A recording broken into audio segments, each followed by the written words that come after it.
Herkese merhaba arkadaşlar. Kanalıma hoş geldiniz. Ben Nazmiye Dikmen. Evet, bugün sizlerle yine çocuklarımız için bir karakter çalışacağız. Stitch adı. Ben çok söyleyemedim ama Stitch olması lazım. Bugün sizinle bunu çalışacağız.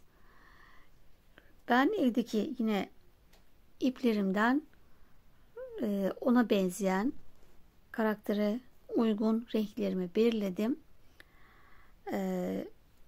Sizler de bulunduğunuz yerden veya evdeki iplerinizden aynı birebir olmasına gerek yok. Hangileri benziyorsa o şekil ayarlayabilirsiniz. Eğer renk kodunu istiyorsanız da videonun altına açıklama bölümüne kodlarını bırakacağım arkadaşlar. Çünkü burada ne kadar versem de tekrar yazılısını istiyorsunuz. Videoyu izlemiyorsunuz yani. O yüzden videonun altına kodları bırakacağım. Çok vaktinizi alsın istemiyorum çünkü. İp olarak Nitmi ve Etrofil Yonca kullanıyorum. Her renk yani bulamadım. Aynı markadan hepsi yok. Bunlar hep birbirine benzeyen kalınlıkta arkadaşlar. Etrofil Yonca ve Nitmi aynı kalınlıkta ve aynı metrede. 100 gram 120 metre ikisi de. Himalaya da aynı, Volans da aynı kalınlıkta ve metrede. Onlarla da yapabilirsiniz. Şimdi ipimizi şöyle kenara alalım. İplerimizi ve ayağımızla başlayalım. Başlamadan önce kanalıma abone olmayı, yorum ve beğeni yapmayı unutmayın arkadaşlar. Kanalımız büyüsün, daha çok yere ulaşsın. Şimdi ayağımı ben çalıştım. Ayağımın orta kısmını burada çok belli olmuyor. Lacivert gibi görünüyor ama petrol yeşili kullandım. Resimdeki ona benziyordu. Şimdi onunla başlayacağım. Siyah da yapabilirsiniz. Mecbur değil. Birebir aynı tutturabilmeniz olmayabilir. Yani evde artan ipleriniz vardır. Onları değerlendirebilirsiniz. Evet, tığ olarak da 7 numara 4 milim kullanacağım. Ben sıkış örüyorum arkadaşlar. Eğer eliniz gevşekse 3,5-3,75'te kullanabilirsiniz. Çünkü bana attığınız fotoğraflarda çok delikli görüyorum. Bol ördüğünüzü gördüm. O yüzden ne yapıyoruz?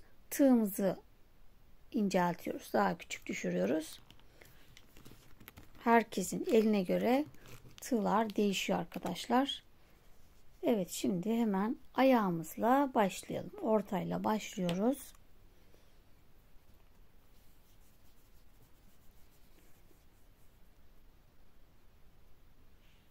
Şimdi ipimi biraz uzun bırakıyorum. Kısa değil mi? Dipten yaparsanız çıkacaktır ipler. Şöyle bir doladım. İpimi sabitledim. Şimdi 2 tane zincir çekeceğim. 1 2 bir atlıyorum. İkinci zincirin içine 6 tane sık iğne yapalım. 3 4 5 6. Hemen ilk ilmeğime batıyorum. İlmek kaydırdım. Sadece burada ilmek kaydırıyoruz. Bir dahaki sıralarda döne döne öreceğiz. Bir zincir. Dediğim gibi sadece burada yapıyoruz bunları. Bir dahaki sıralarda yapmayacağız. Evet, şimdi 6 tane ilmeğimizin her birine çift batalım. İkinci sıramızda. Yani 6 tane peş peşe arttırıyoruz.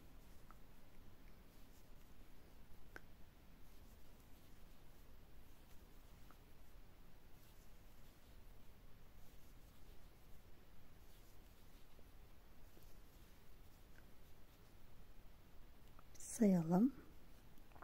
2, 4, 6, 8, 10, 11, 12. Evet, 12 tane olacak. Hemen şöyle 12.'ye batıp 3 tane ilmek kaydıracağım. Çünkü ipimizi koparacağız. Bu 1, 2, 3 ilmek kaydırdım. Bir zincir. Renk işimiz güzel olsun diye bu şekilde ilmek kaydırıyoruz. Şimdi ipimizi keselim. Evet. Şimdi arkadaşlar, ipimiz hep sorulardan biri de ipim çok ne diyeyim, çok çıkıyor diye arkadaşlar söylüyorlar. Arkadaşlar, bunu sadece kestiğiniz zaman dökülme oluyor. Ördüğünüz zaman değil. Ördüğünüzde böyle güzel muntazam duruyor. Örgümüz hiç yani dökülme olmaz. Deforme olmaz. Sadece koparıldığı için buradan çıkıyor. Bunu da şöyle çakmakla şöyle yapalım uçlarımızı ve bunu durdurmuş oluruz. Evet. Sağa sola da böyle şeyi az olur dökülmesi. Dediğim gibi sadece burada dökülme oluyor. Şimdi 3. sıraya geçiyoruz ve şimdi mavi rengimi alıyorum. Mavi ile devam ediyorum. Evet, 3. sıramızdayız. İpimizi şöyle bir yine sabitledik. Şimdi 3 tane ilmek kaydırmıştık. Birinci ilmek kaydırdığımıza şu yani batıyorum.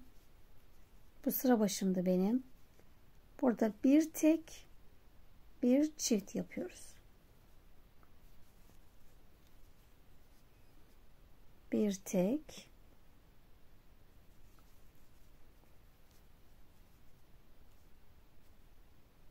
bir çift.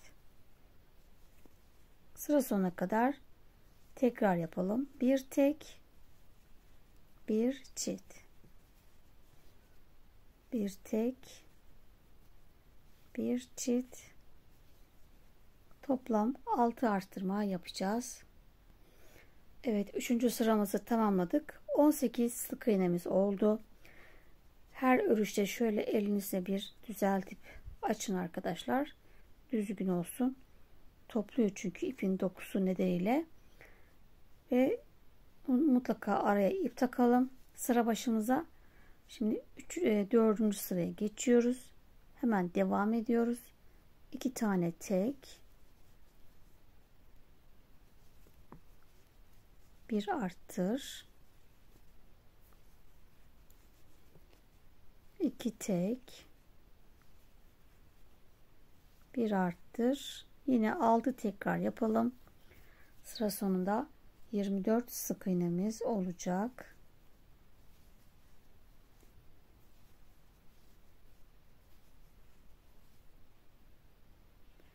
Evet, 4. sıramızı bitirdik. Şimdi 5. sıraya geçeceğiz. Taban bitti ve yukarıya çıkacağız. Ayağımızı bacak kısmına geçiyoruz ve arkadaki tek kattan örelim. Şu normal batmıyoruz. Hemen arkasındaki şu tek kata batalım ve buradan da hemen bir alttan da şu düz çizgiyle batıyorum. Yani ipimiz çift katlı olacak örerken. Yoksa örgümüz delikli olur.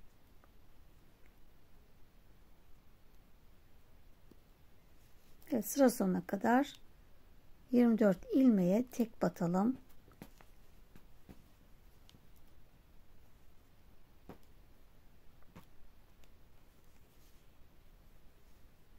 Daha sonra 6. sırayı da yine eksiltme artırma yapmadan düz örelim. Burası 5. sıramız.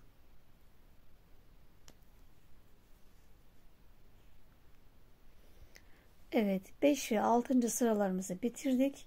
Şimdi 7. sıradayız ve azaltma yapacağız. 3 tane azaltma yapacağız. 6 tane tek batalım. 1 2 3 4 5 6 tek, bir azalt, tekrar 6 tek,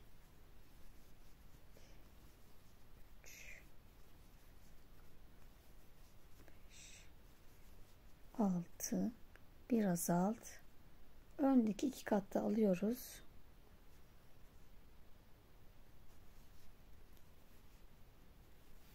Ve eksiltmiş olduk. Bu 2 oldu. Tekrar 6 tane tek,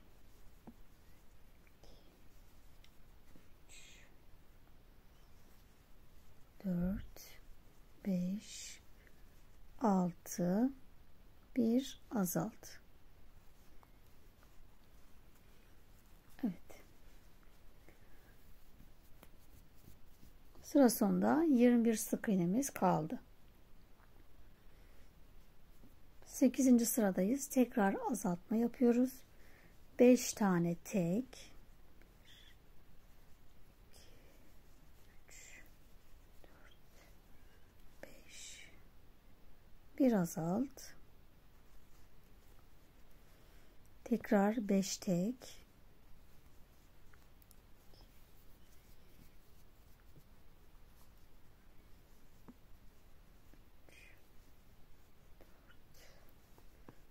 5, bir azalt,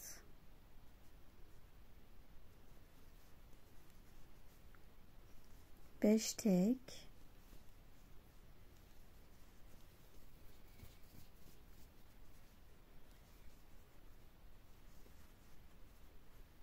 bir azalt. Evet, yine toplam 3 azaltma yaptık. 18 sık iğneye düştük arkadaşlar. Şimdi 2 sıra eksiltme arttırma yapmadan düz örelim. Yani her ilmeğe bir tane sık iğne yapalım.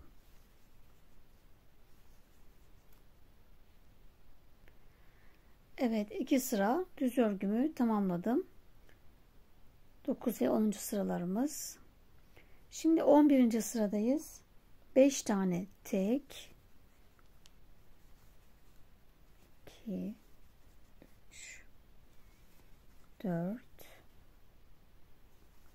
5, bir arttır, yani çift battık, tekrar 5 tek,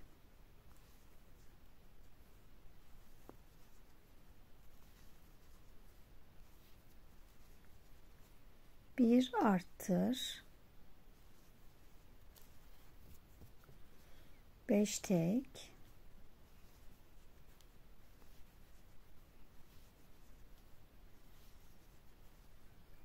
bir arttır. Evet, toplam 3 arttırma yaptık. Sayımız 21 oldu. Şimdi 12. sıramızı eksiltme arttırma yapmadan düz örelim. Evet, 13. sıradayız. Yine 3 tane arttırma yapacağız. 6 tane tek batalım. 1 2 3 4 5 6, bir arttır, tekrar 6 tek bir arttır, 6 tek bir arttır yapacağız. Toplam 3 arttırma.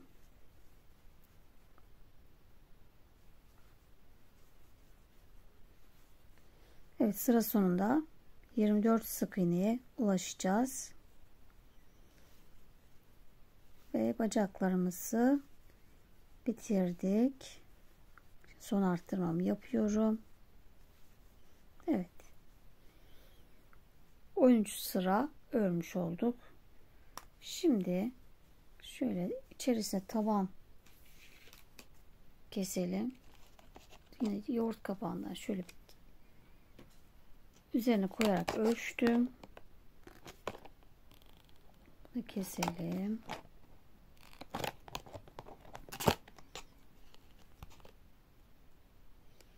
Evet, kestiğimiz kapağı içine yerleştirelim. Şimdi bacağın bir tanesini koparıyoruz. İlmek kaydırıp bir zincir çekip şurada olduğu gibi kopardık birini, diğerini de bacakları ekleyeceğiz. İçine biraz elyaf dolduralım. Şöyle tabanda açalım. İçinde dolduruyoruz.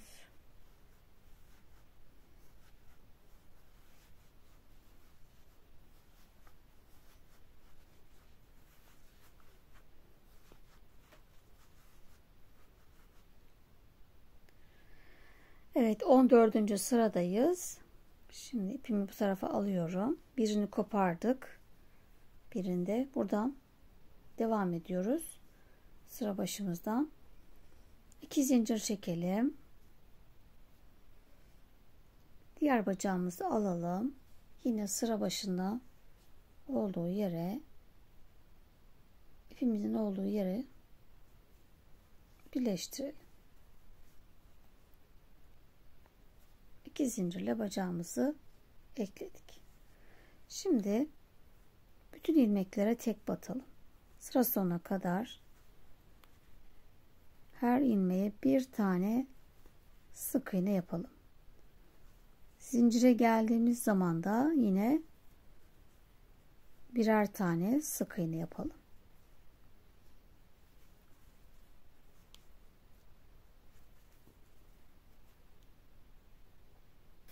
Şimdi bacağımın birini dolandım arkadaşlar. Hepsine tek battım. Buraya kadar geldim. Zincirin olduğu yere geldim. 2 zincirimize birer tane sık iğne yapacağız. Ondan önce şuradaki zincirin hemen aynı sık iğnenin dibine bir sık iğne daha yapıyoruz. Bu boşluğu dolduruyoruz. Direkt geçiş yaptığınızda burada kocaman delik oluyor. O yüzden de buraya bir sık iğne yapalım. Burada bir artmış oldu yani. Şimdi zincire birer tane sık iğne yapalım.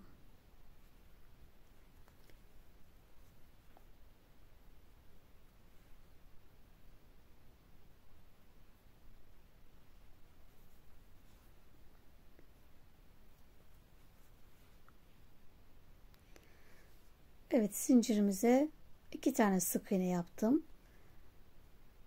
Hemen yine bunun devamını dibine bir sık iğne yapıyorum.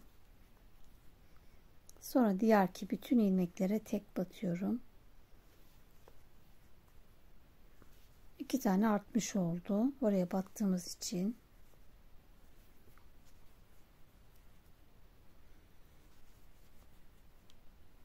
Hepsine tek batıyoruz.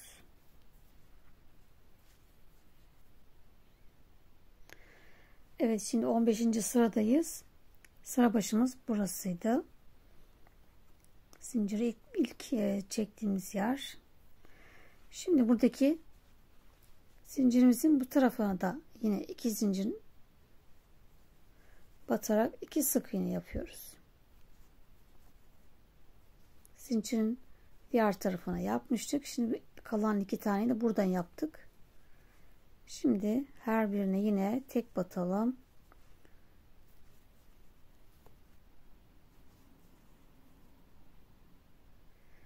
Evet arkadaşlar, 5 ve 6. sıralarımızı eksiltme artırma yapmadan düz öreceğiz. 54 tane sık iğnemiz var. Şimdi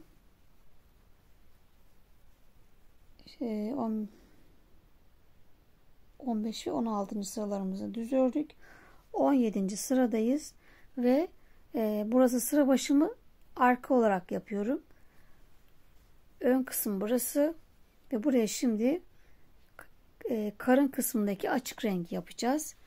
İpimizi alalım. Evet, ipimin ucunu hazırladım. Şimdi sıra başından itibaren şu sıra başımız. Şöyle ipi bu tarafa aldım. 23 tane sık iğneye tek batıyorum.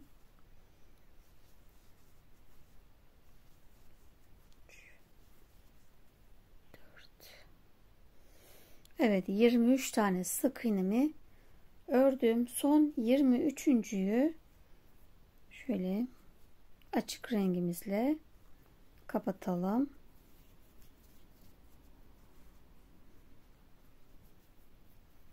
Biraz uzun bırakıyoruz. Şöyle arkaya tutturdum. Geçiş yaptım.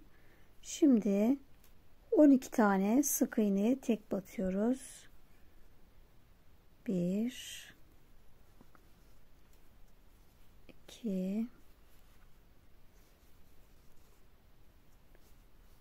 3 4 5 6 7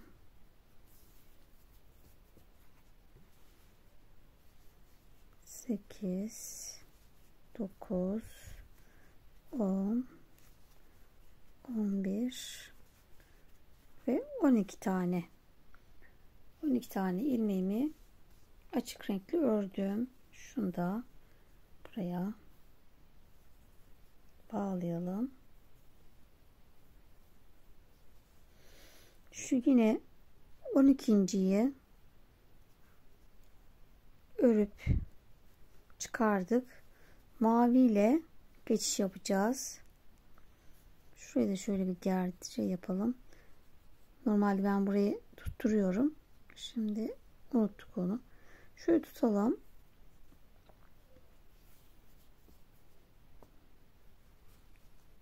Ve mavi ile kapattım. Şöyle biraz esnetiyorum. Çünkü gerginlik olmasın.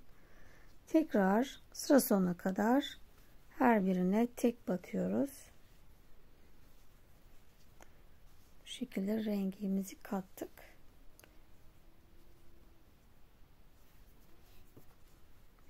Eksiltme artırma yapmadık. Sadece iki renkli ördük.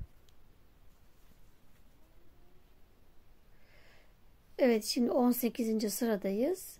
Sıra başımız arkadaydı. Buradan itibaren 20 tane sık iğneme tek battım. Şimdi burada yuvarlak görüntü yapmak için şu açık rengin ilk ilmeğine çift batacağım. Artmış olacak. Gövdemizi de büyütmek istemiyorum artık. Büyümesin. O yüzden bu arttırdığım yerine burada bir azaltma yapacağım. Şimdi 20 tane tek battım. Bir tane azaltıyorum.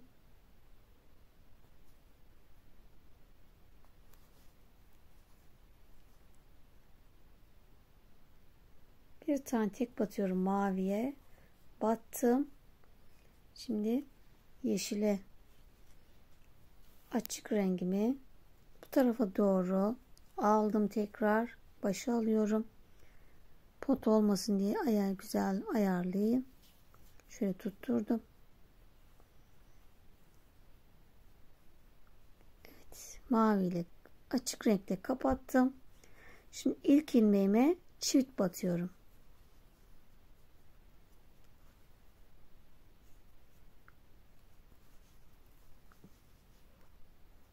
Evet, yuvarlak olabilmesi için.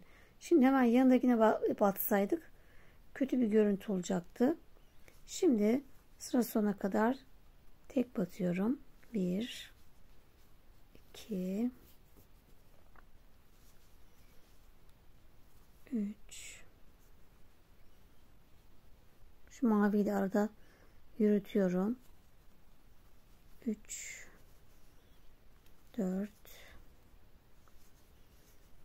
5 6 7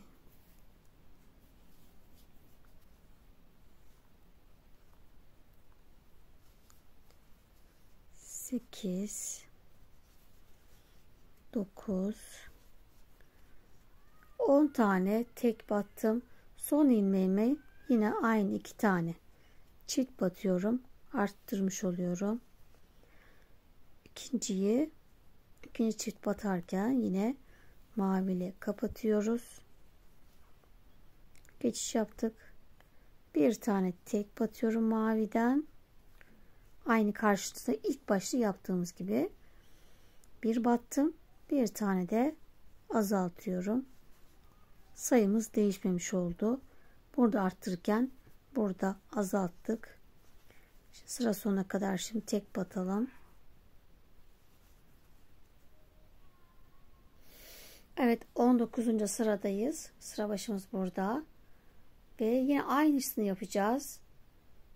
Sıra başına itibaren 19 tane sık iğneye tek battım. Yine bir azaltıyorum.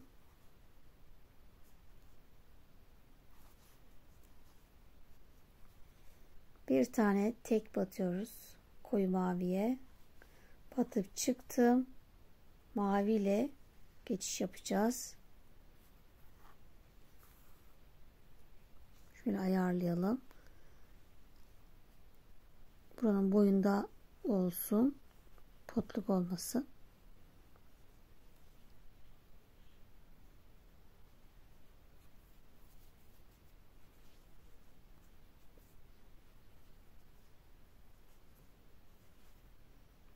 Şunu çekiyoruz koyu maviyi.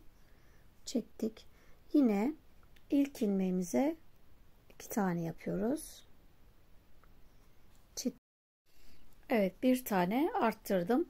Şimdi 12 tane ilmeğimize tek batalım.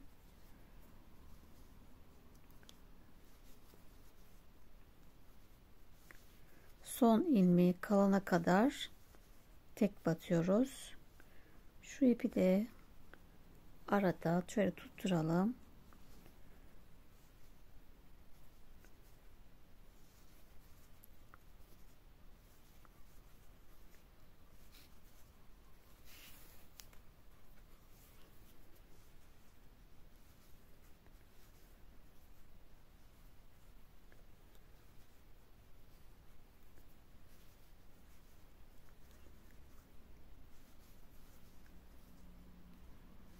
Evet, 12 taneye tek battım.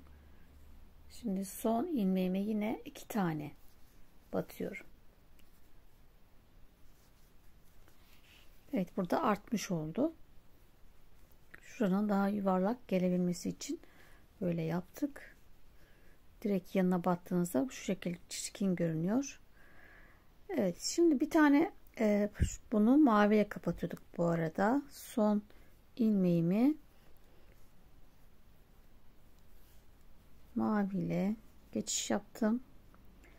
Bir tane tek ördüm. İkinci ilmeğimi 2 tane, yani bir tane azaltıyorum. 2 ilmeğin ön katını aldım. Bir tane azalttım. Bunu niye yaptık? Burada arttırdığımız için burada arttırdım. Gövdemizin büyümesini istemediğimiz için burada azalttım. Sayılarımız hiç değişmemiş oluyor. Burada azalttık. Burada arttırdık. Aynı işlemi yapmış olduk. Şimdi sıra sonuna kadar ilmeklerimize tek batalım. Her ilmeğe bir tane sık iğne yapıyoruz. Evet, 20. sıradayız. Yine sıra başından itibaren 18 tane sık iğneye tek batalım. Şimdi burada maviden 3 tane kalmıştı. Yine bir azaltıyoruz.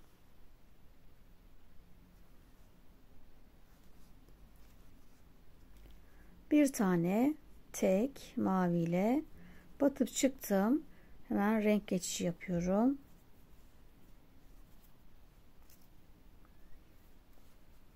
Açık rengimizle şöyle gergin olmasın diye de aynı hizada, boyda bırakıyorum ipimi. Evet, bununla kapattık. Bunu da arkadan çekelim. İlk ilmeğime yine çift batıyorum. 1, aynı boşluğa 2. Yine artmış oldu. Şimdi geri kalan ilmeklerimize tek batalım. 14 tane sık iğne yapalım.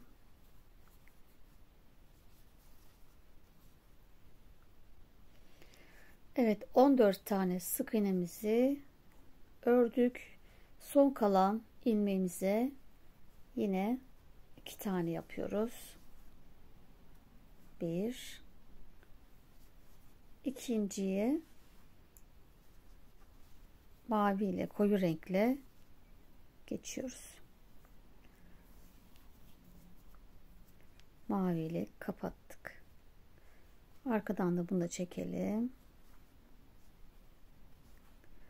Şimdi bir tane tek, hemen bir tane azaltıyoruz. Arttırdığımız için bir tane azaltarak sayılarımızı yerine koymuş olduk. Burada da yine bu sayede sayımız aynı olmuş oldu. Bir yandan azalttık, bir yandan arttırdık. Arttırdık, azalttık. Şimdi sıra sonuna kadar kalan 14 sık iğneye tek batalım. Artık arttırma, eksiltme yapmayacağız. Şimdi hepsini düz öreceğiz.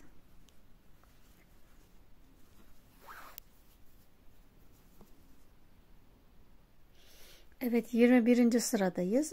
Artık dediğim gibi buralardan arttırma, eksiltme yok. Hepsine tek batacağız. Şimdi başlangıcımızdan itibaren 20 tane sık iğneye tek battım. Şimdi burada 20.deyim. 20.ye batarken yine aynı batıp çıktım ve açık rengimle ipi bu tarafa alıyoruz ve bunun boyunda uzatıyoruz. Potluk olmasından, gerilmesin diye şöyle düzgün tutalım.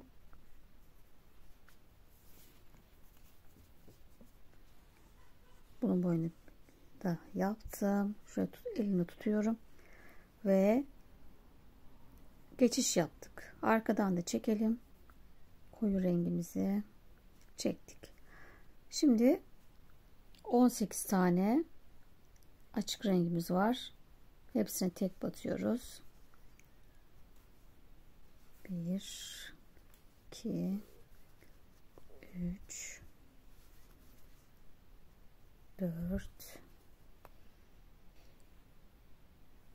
evet 17 ve 18.ye batıp çıktım ve koyu ipimle kapatacağım. Renk geçişi yapıyoruz. Kapattık. Şimdi geriye kalan 16 tane ilmeğimizi tek batalım. Sayımız 54, değişmedi yine. Evet. Şeklimizi verdik. Benek kısmının yuvarlaklığını. Şimdi biraz düz öreceğiz. Ben birkaç sıra örüp geliyorum arkadaşlar. Evet, şimdi şurası biraz önce yaptığımız yer, 21. sıra. Bundan sonra ben 3 sıra daha ördüm. 21 burasıydı. 22, 23, 24. Düz ördük, yani eksiltme arttırma yapmadık. Şimdi 25. sırada açık renkte hemen bir tane azaltma yapacağız. Bir tane de sonda azaltma yapacağız. Başta ve sonda. Şimdi buradan 25. sıra olarak devam ediyoruz. 2, 4, 6, 8, 10, 12, 14, 16, 18, 19, 20.ye batıyorum. Battım, çıktım. 20.yi renk geçişi yapıyoruz. Yine arkayı şöyle uzun ipimizi gövdenin boyunda germeden tuttum. Evet, 20 tane koyu renkli 20 sık iğne yaptık. Şimdi hemen bir tane azaltıyoruz. Öndeki iki kattan aldım. 2 ilmekten önden aldım. Batıp ikisini bir kapattım. Şimdi devam ediyoruz. Sonda 2 tane kalana kadar örüyoruz. 2, 4, 6, 8, 10, 12, 13, 14. 14 tane sık iğneye tek batalım.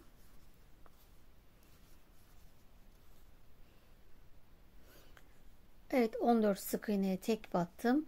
2 tane kaldı en son. Bunlardan da yine öndeki kattan alıyoruz. 1 ve 2 ilmekten aldık. İkisini bir kapattık. Evet, başta ve sonda bir tane azalmış oldu. 52 sık iğnemiz kaldı. Pardon, burayı yine mavi ile kapatacaktık.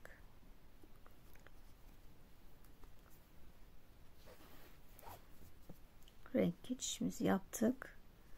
Şimdi sıra sonuna kadar bütün ilmeklere tek batalım. 16 ilmeğimiz var maviden. Böyle devam edelim sıra sonuna kadar. Evet, 26. sıradayız. Bu sırada 4 tane azaltma yapacağız. 8 tane ile başlayalım. 1 2 3 4 5 6 7 8 tek yaptık. Bir azaltalım.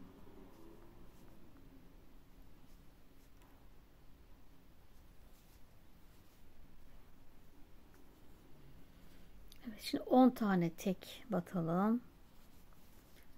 1 2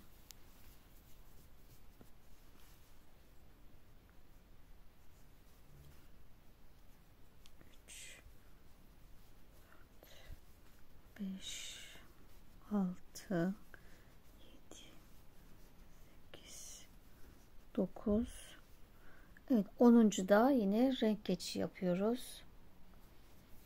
Açık rengimizle hem bir tane azaltacağız hem de renk geçişi yapıyoruz. Şöyle ipimizi yine bunun boyunda tutalım. Şöyle tuttum.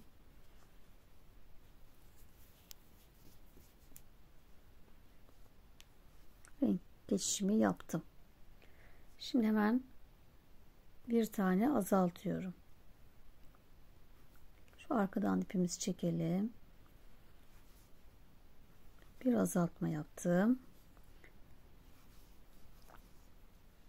12 tane tek batalım.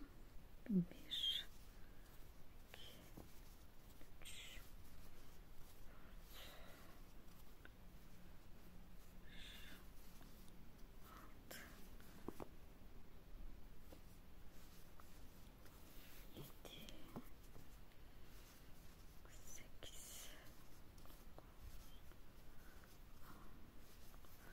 11 ve 12 tane tek battım. Yine sıra sonunda 2 kaldı. Bunları da önden 2 kat alıp azaltma yapıyoruz. Son 2 ilmeği mavi ile geçiş yapıyoruz.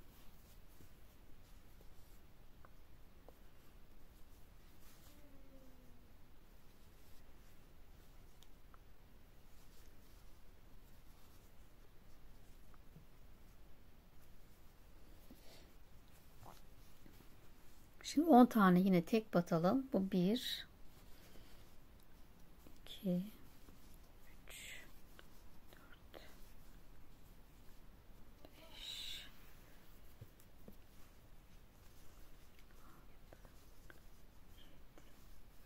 8 9 10 tane tek, bir azalt.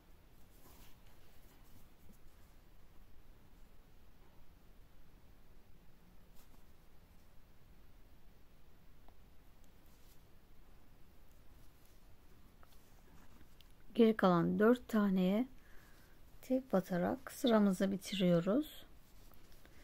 4 tane azaltma yaptık. Sayımız 48'e düştü. Evet. Ve biraz yuvarlattık.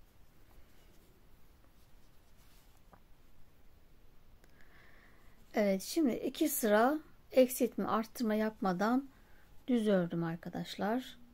48 sık iğne. Yani 27 ve 28. sıralarımızı düz ördük. Şimdi 29. sırada 6 tane tek, bir azalt yapacağız. 1 2 3 4 5 6 bir azalt. Sıra sonuna kadar 6 tekrar yapalım. Toplam 6 azaltma yapmış olacağız. 2 3 4 5 6 bir azalt. 1 2 Şimdi 3'te renk geçiş yapalım.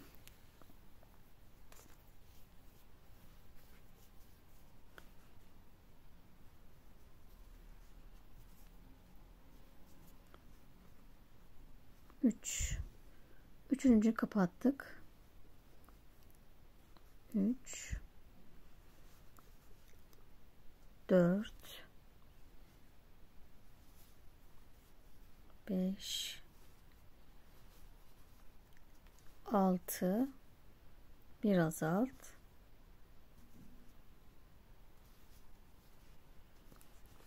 Tekrar 6 tek.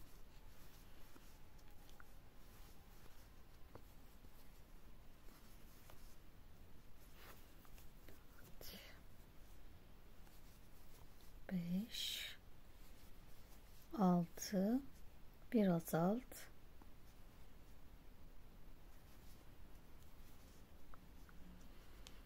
Şimdi bir tane açık renkte ördüm. Maviye geçiyorum.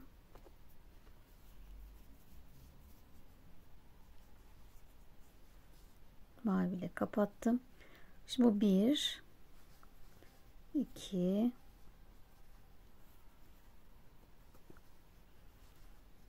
3 4 5 6 bir azalt.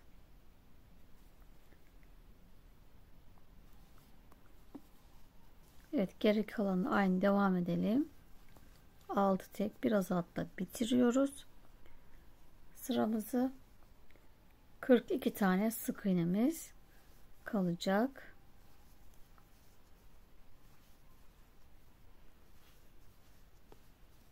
Evet, son azaltmam.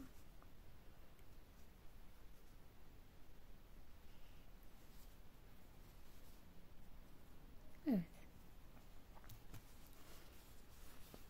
Şimdi yine biraz düz örelim. Ben bir öreyim ne kadar yapacağımızı. Evet arkadaşlar, şimdi en son 30. sırayı size anlatmıştım. Eksiltme artırma yapmadan düz örmüştük burayı. Şuradaki sayıları vermiştim. Şimdi bundan sonra tekrar 5 sıra eksiltme arttırma yapmadan düz öreceğiz. Yani ben ördüm. Şu 30'lu, 31, 32, 33, 34, 35. 35. sıramı tamamladım. Toplamda 6 sıra 30 ile beraber 6 sıra düz ördük.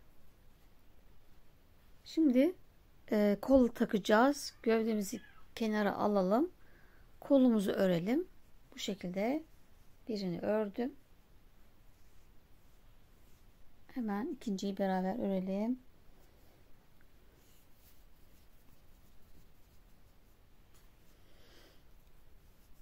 Şöyle ipimizi biraz yine uzun bırakıyoruz. Çok kısa yaparsanız bunlar şu aralardan çıkacaktır. 2 tane zincir çektim. Birini sabitlemeydi. Ondan sonra 2 zincir. Bir atlıyoruz. İkinci zincire 6 tane sık iğne yapalım. 3 4 5 6 tane sık iğne. Hemen birinciye batıyoruz. İlmek kaydırdım. Bir zincir. Sadece burada ilmek kaydırıyoruz. Daha sonra döne döne öreceğiz. İkinci sıramızda her birine 2 tane sık iğne yapalım. Bir ilmeğin içine 2 tane sık iğne. Yani arttırmış olacağız. 6 tane peş peşe arttıralım. Bu üçüncü, dördüncü, beşinci arttırmam ve 6. Evet, sayımız 12 oldu. Şimdi 3. sıradayız. Şöyle araya da bir ip takalım. Sıra başımızı birlemek için bir ip taktık. Şimdi bir tek, bir çift, bir tek, bir çift. Sıra sonuna kadar 6 tane yine arttırma yapıyoruz. Bir tek, bir çift. Bu şekilde devam edelim. Bir tek, bir çift, bir tek, bir çift, bir tek, bir çift. Evet, yine toplam 6 arttırma yaptık. Sayımız 18 oldu. İpi bu tarafa aldım. Şimdi 2 sıra eksiltme arttırma yapmadan düz örelim. Her ilmeğin içine bir tane sık iğne yapıyoruz. Evet, 2 sıra düz örgümü tamamladım.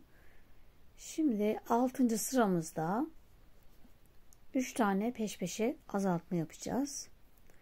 Şimdi 6 tane tek batalım. 1 2 3 4 5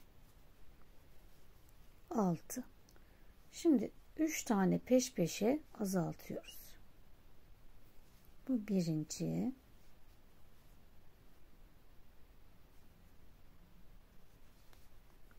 iki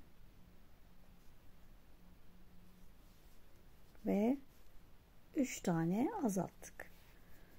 Şimdi geri kalan 6 taneye tek batıyoruz. Ve sayımız 15'e düştü. Şimdi bundan sonra 10 sıra eksiltme arttırma yapmadan düz örelim.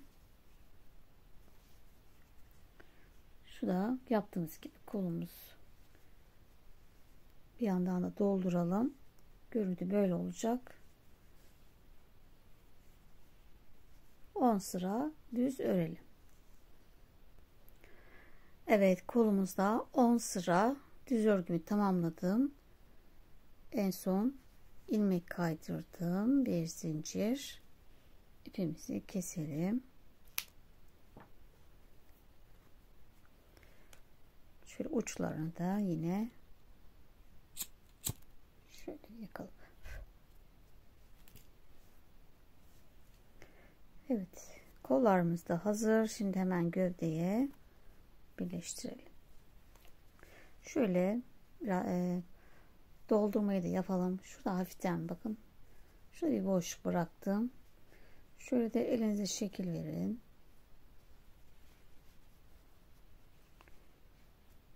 Şimdi şöyle bir yerimizi birleyelim. Tam şöyle ortayı bulalım. Bakın, eşit olacak şekilde. Ben bir bakalım ne kadar istiyor. Evet, kollarımın yerini belirledim arkadaşlar. Şimdi 36. sıradayız. Sıra başımızdan başlayalım. 9 tane sık iğneye tek batıyoruz. 1 2 3 8 ve 9 tane sık iğnemizi tek battık. Şimdi kolumuzu takacağız. Şimdi kolumuzun şuradaki kesme yeri öne gelecek arkadaşlar. Şöyle bakacak. Daha sonra çünkü buraya tırnaklarını yapacağız. Şöyle ortadan katlayalım. Burası öne baksın. Bu şekilde görüntü alalım. Şimdi bunu şöyle yana 7 tane sık iğne ile birleştirelim.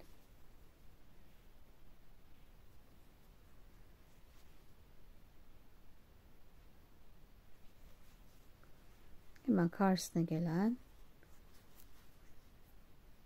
ilmekle birleştiriyoruz. 1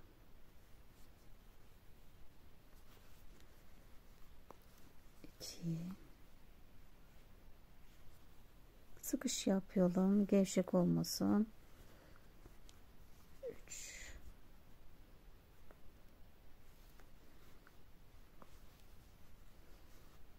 4 5 6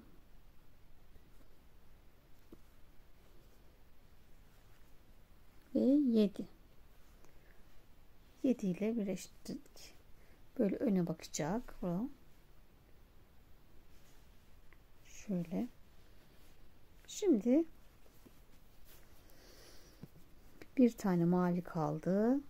Bunu hem batacağız hem açık rengi geçeceğiz. Batıp çıktım. Açık renkle kapatalım. Burayı örmeye devam ediyoruz. Açık rengimizi. Evet. Arkadan da maviyi çektim. Şimdi yine her birine tek batıyoruz. Eksiltme artırma yapmıyoruz. 1 2 3 10 11 12.'yi koyu renkle kapatalım.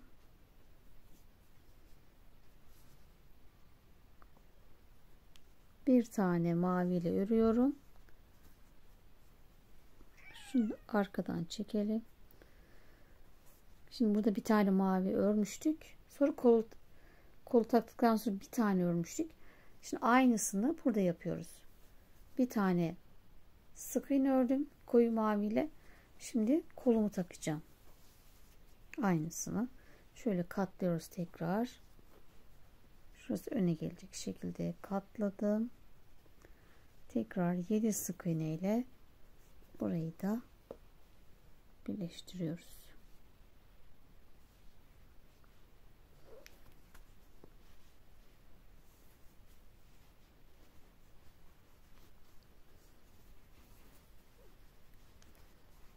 Biraz zor oluyor tabi. Evet, ikinci kolumu da 7 sık iğne ile birleştirdim. Geriye 5 tane kaldı. 5 sık iğnemize tek batıyoruz. Bu sıramızı bitirdik. Yine 42 tane sık iğnemiz var. Şimdi artık azaltmalara hızlandıracağız. 37. sıradayız. Bu sıramızda 5 tek bir azalt yapalım. Sıra sonuna kadar 5 tek bir azalt. 1 2 3 4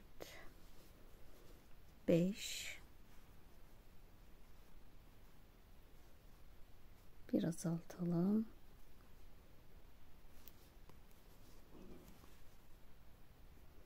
5 tek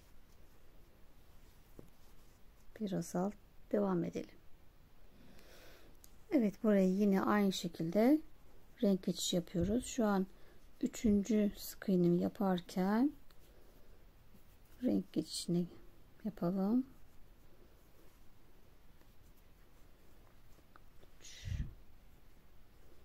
3 4 5 tek, bir azalt,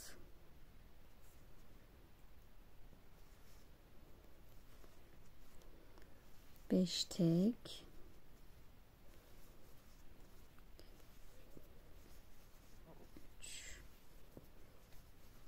4 5, bir azalt. Evet, burada yine renk geçiş yapıyoruz. Batıp çıktık. Koyu rengimizle kapattık. Arkadan da şöyle biraz çekelim. Gergin olmasın. Rahat olsun. Yoksa toplar büzük olur. Şimdi burada 1'di. 1 2 3 4 5, bir azalt,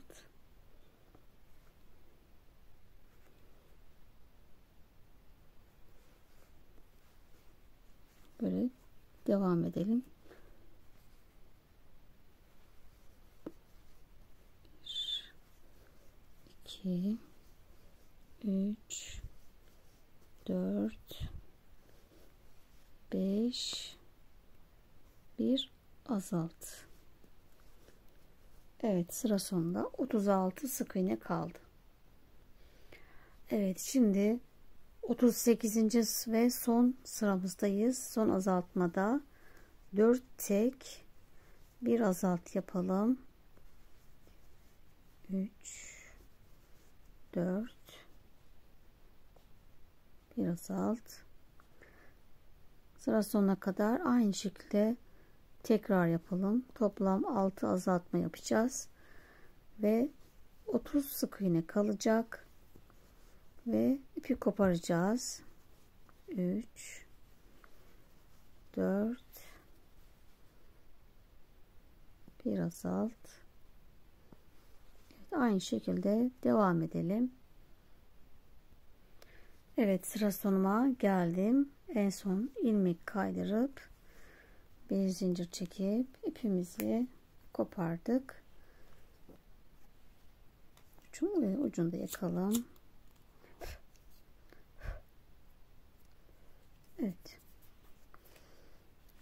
Ve gövdemizi bitirdik arkadaşlar. Bu videoda bacağımızı, kollarımızı, gövdemizi çalıştık. Şunu da koparalım. Şuraya da düğüm atalım.